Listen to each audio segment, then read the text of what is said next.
यहाँ आपको अपडेट करेंगे। मीरान शाह में फोर्सेस और दहशतगर्दों के दरमियान झड़प हुई है। झड़प के दौरान 3 दहशतगर्द जहन्नुम वासिल कर दिए गए।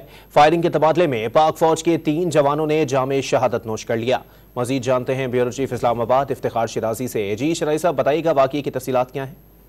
जी, ये 9 और 10 जून की दरमियानी शब मीरान शाह के इलाके जो नॉर्थ वजीरिस्तान डिस्ट्रिक्ट का हेडक्वार्टर है, वहाँ पे ये एक झड़प हुई है दहशतगर्दों और सिक्योरिटी फोर्सेस के दरमियान। और ISPR ने जो इसकी तफसीलात बताई उसमें यही बताया गया है कि इसमें जो 3 दहशतगर्द हैं वो उनको हलाक किया गया है, जबकि 4 जख्मी भी हुए हैं और इस दौरान बहुत सारा जिनसे असला था उसको भी कब्जे में ले लिया गया है। लेकिन इस दौरान जो मुसल्लह अफराद के जवान थे वो बहादुरी से लड़ते हुए उन्होंने जामे शहादत नोश किया है और उनकी तादाद 3 बताई जा रही है। इस वक्त भी इलाके को क्लियर करने के लिए वहाँ पे एक ऑपरेशन चल रहा है और इलाके के लोगों ने जो मुसल्लह अफराद की कार्रवाई है उसको बड़ा सराहा है। जी, बहुत शुक्रिया इफ्तिखार शिराजी अपडेट करने के लिए।